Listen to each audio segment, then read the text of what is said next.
화창한 봄 날씨를 보인 오늘 광주 전남 곳곳에서 봄나들이 객들이 넘쳐났습니다. 체험과 나눔을 주제로 한 다채로운 행사들이 마련됐습니다. 영농철을 맞아 농촌 일손을 덜 수 있는 새로운 농법들이 주목받고 있습니다. 고령화된 농촌에서는 노동력과 비용 줄이기가 가장 큰 과제로 떠올랐습니다. 1년 가까이 빈 건물로 남아있던 옛 광주 학생회관이 청소년 직업체험 공간으로 재탄생합니다.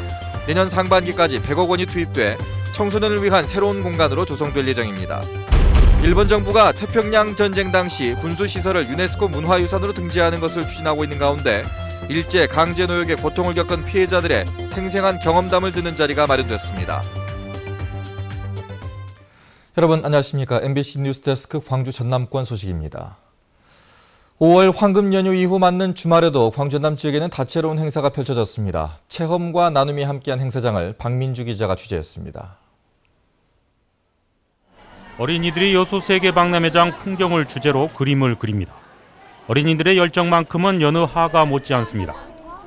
여수세계 박람회장 기념관 개관 1주년을 맞아 열린 이번 사생대회 수상 작품은 기념관에 특별 전시됩니다. 엑스포에서 사람들이 물 위에서 보트 타고 노는 거예요. 재밌고 즐거워요. 순천 문화의 거리에서는 도시재생선정 1주년 기념 행사가 펼쳐졌습니다. 그날을 꿈꾸다란 주제로 원도심의 새로운 변화를 담은 전시회와 공연, 에너지 자립도시 선포식이 이어졌습니다. 장흥 토요시장은 장터 기능은 물론 지역의 관광 명소로 부상했습니다. 싱싱하고 값싼 농특산물이 많다는 토요시장 입소문에 다른 지역에서도 주부들은 물론 관광객들이 찾아오고 있습니다. 사람 구경도 하고 또 여기만의 맛있는 음식들이 많아요. 먹으니까 맛있는 것 같고 좋은 것 같아요. 주말에 한 번씩 놀러 오기 참 좋은 것 같아요. 생산량은 늘었지만 소비는 감소하면서 어려움을 겪고 있는 토마토 생산 농가를 위한 판촉 행사도 열렸습니다. 토마토를 이용한 세계 여러 나라의 전통 요리도 보고 행사 체험료는 유니세프에 기부도 합니다. 아이들이 토마토 그냥 생으로 먹을 때 이렇게 먹어도 되겠구나라는 걸 이제 체험하게 됐거든요. 집에서도 한번 해볼 수 있는 것 같아요. 해서 아이들한테 먹여도 좋아할 것 같아요. 광양 시골 마을에선 어르신들을 모신 경로 위안잔치가 열렸습니다. 어버이날이 있는 가정의 달 5월, 효를 되새기는 훈훈함이 넘쳐났습니다. MBC 뉴스 박민주입니다. 전국 종별 체조 선수권 대회가 광주에서 개막해 모레까지 이어집니다.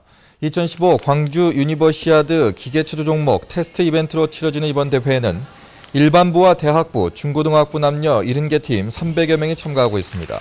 광주유대회 조직위원회는 이번 대회를 통해 신축한 광주여대 체육관 시설을 점검하는 한편 경기 운영 사항에 대한 종합 점검에 나설 예정입니다.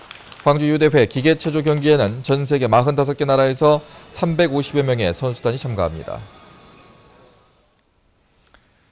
광주 도심 한복판에 자리 잡은 옛 학생회관이 어떤 시설로 탈바꿈될까 궁금하셨을 텐데요.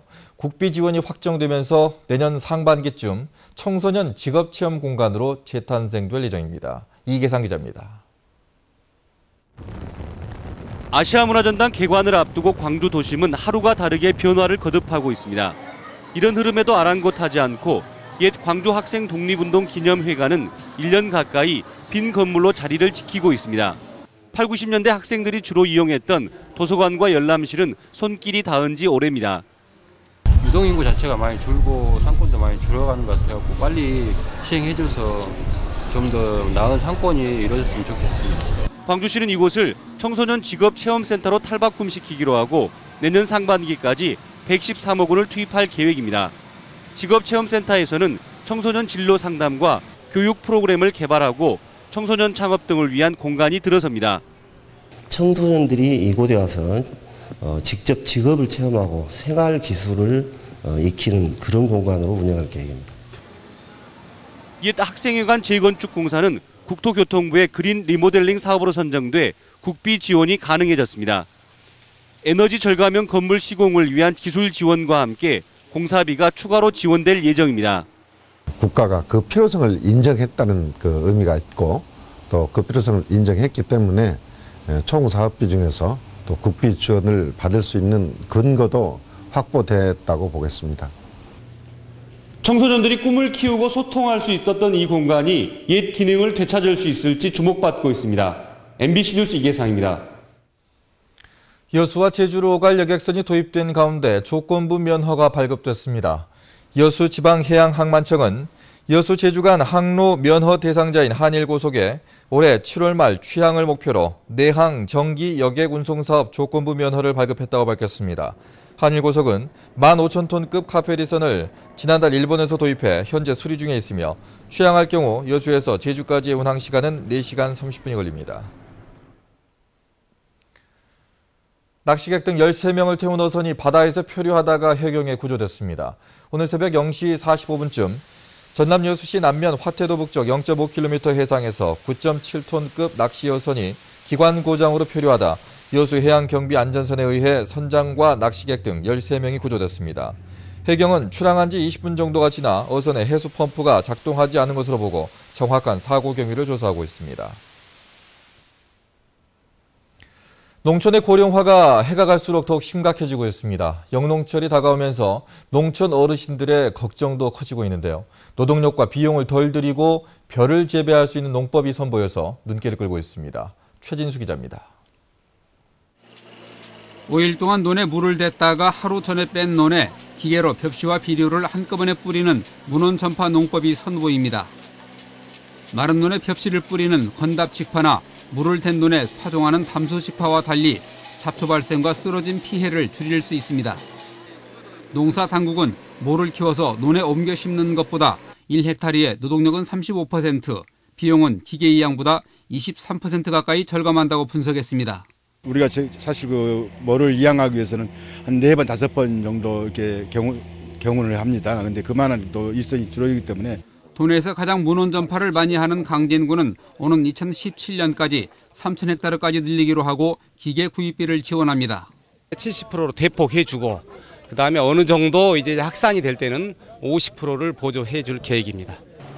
그러나 제초제를 2번이나 뿌려야 하는 점이 친환경 농업에 적용할 수 없는 한계입니다. 금년이 3년 차거든요. 근데 단점이 제초제를 뿌려야 된다는 것이 단점. 일손과 비용을 줄이고 생산량을 늘리면서도 환경 친화적인 농법이 또 다른 숙제입니다. 농촌 인구의 고령화에 따라 노약자와 부녀자들도 어렵지 않게 이용할 수 있는 기술 개발이 농업의 경쟁력이 되고 있습니다. MBC 뉴스 최진수입니다. 한일 간 역사 갈등이 계속되고 있는 가운데 일제 강제 노역의 고통을 겪은 피해자들의 생생한 경험담을 듣는 자리가 마련됐습니다. 92살 공재수 씨 등 일제 강제징용 피해 할아버지 2명은 오늘 근로정신대 할머니와 함께하는 시민 모임에 나와 당시의 참상과 고통을 직접 증언하고 일제 만행을 규탄했습니다. 시민 모임은 일본 정부가 태평양 전쟁 당시 군수시설을 유네스코 산업유산으로 등재하려는 움직임에 반발해 이달 말까지 강제징용 피해자의 증언을 듣고 일본 나가사키 일대 강제노역 현장을 둘러보는 현장 답사도 계획하고 있습니다. 장흥군이 동학농민혁명 기념관을 개관했지만 관리에 어려움을 겪고 있습니다. 지난달 문을 연 장흥 동학농민기념관은 직원 3명이 기념관과 일대 사적지 관리를 도맡으면서 관리 부실 등 운영난을 호소하고 있습니다. 장흥군은 동학혁명군의 최대 격전지로 꼽히는 장흥 석대들이 지난 2009년 국가사적지로 지정된 뒤 국비 80억 원 등 130억여 원을 들여 동학농민혁명 기념관을 건립했습니다. 프로축구 전남 드래곤즈가 대전 시티즌과 맞붙은 경기에서 무승부를 기록했습니다. 전남은 오늘 광양 축구 전용구장에서 펼쳐진 프로축구 10라운드 경기에서 우세한 경기 내용에도 불구하고 득점에 실패해 0대0으로 비겼습니다. 광주 상무는 안방에서 수원 상섬을 3대로 연승 도전에 나섰지만 후반에만 2골을 내주며 0대2로 완패했습니다. 오늘 새벽 1시 10분쯤 영암군 덕진면의 한 돼지 축사에서 불이 나 돼지 1,200마리가 폐사하고 주인 70살 김모 씨가 얼굴 등에 1도 화상을 입었습니다. 불은 축사 3개동과 주택 등 170여 제곱미터를 태우고 1시간 20여 분 만에 진화됐으며 소방당국은 정확한 화재 원인을 조사하고 있습니다.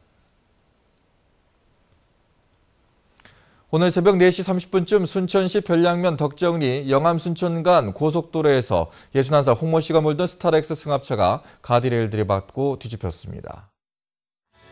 메이저리그